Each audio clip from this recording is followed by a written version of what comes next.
Hi everyone, I'm Dale Smith, aka Journo Dale, and we're here to talk about Canadian politics.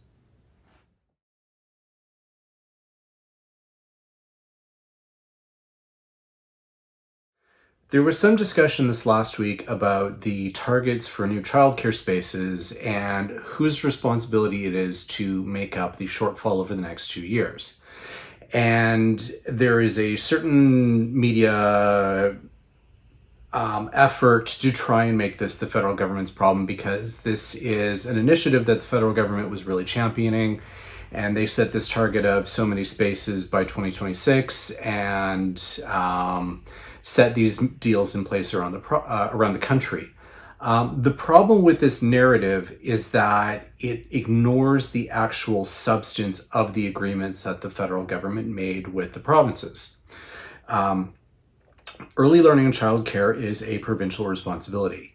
It always has been, always will be, and what the federal government is trying to do is create a system across the country that mirrors something close to what they have in Quebec, which started this subsidized early learning and childcare program a couple of decades ago, because they knew that it was good economic sense to get more women in the workforce, and the way to do that is to have childcare available. The system isn't perfect. It has long waiting lists. There are issues with the salaries that childcare providers are being paid, so on and so on. But it was a good enough template that the federal government decided that, hey, we are dealing with labor shortages around the country. One of the ways in which to deal with that is to get more women into the labor force, and the way to do that, of course, is childcare. And so they were trying to incentivize the provinces to come to agreements to ensure that they could build out this system on a national scale.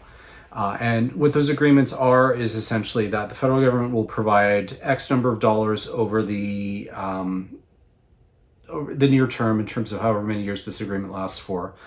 And they are expecting the provinces to, the deal was around like having or cutting the childcare fees in half over the first year, and then moving to $10 a day within 4 or 5 years. Some provinces moved to $10 a day immediately.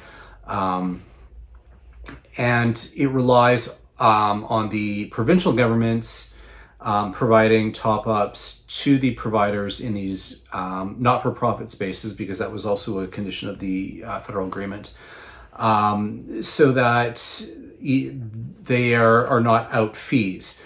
And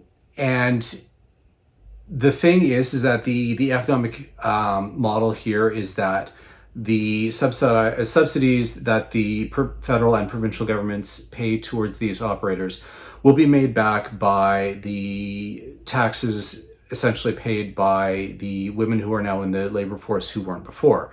And it has successfully paid for itself in Quebec. And so the notion is that this can happen around the rest of the country.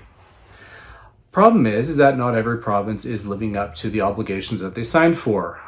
Some of them, like Ontario, have cut the budget for the early learning and childcare, and are, as a result, not expanding the spaces that they were supposed to as part of this agreement.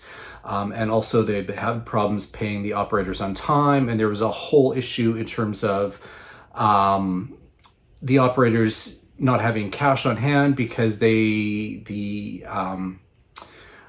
way their expenses come in or go out, as opposed to when the federal or the provincial governments would send the subsidy to them. Some of the provinces are working that out now, so that the subsidy is actually making it to the operators on a more reasonable time, so that so that they actually have cash on hand once again. But there are other provinces who are not spending the money, and in some cases not actually spending the federal dollars that were sent to them in order to expand the system as it was supposed to be. And that is a 100% provincial problem. But when we have a media, and particularly large legacy media outlets, who insist on making the federal government responsible for all things, it becomes hard to hold the provinces to account for the things that they agreed to do and are not doing, and therefore not living up to their obligations. Instead, we have, these outlets trying to say this must be a federal problem. It must be an issue with federal dollars. It must be this kind of a situation when no, the federal dollars are there. They've flown, or they have flowed as they were supposed to, and it's up to the provinces to live up to their obligations. And we in the media should be holding that mirror to the provinces and saying, this is your problem, you need to fix it. And doing the accountability work that way. But some people don't want to do that, and it's creating these narratives around the country that obviously this is because this is the federal program, that therefore, the federal government is not living up to their promise to create all these spaces. Again, the federal government has lived up to their side of the deal. The money has flowed. The agreements have been made. It is now up to the provinces to live up to theirs. And we need to make sure that they are being held to account, because we have so many examples in this country of where provinces have not lived up to those obligations, whether it was the pandemic spending, whether it was the healthcare spending when the escalator was 6% per year and provinces only increased their spending by something on the order of 2.2% and then spent all the rest of that healthcare money elsewhere.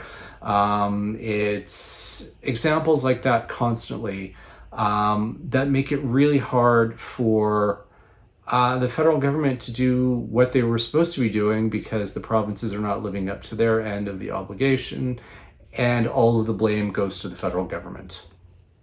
We need to hold premiers to account. We need to make sure that provinces are doing what they said they were going to do, and we can't do that if we keep insisting that this is a federal problem. And that's everything for this week. Join us again next week for some more Canadian politics. I'm Dale Smith. That's at journo_Dale on Twitter, and journodale _, on Bluesky. And don't forget to like the video, share, subscribe, and support us on Patreon. Thanks, everyone.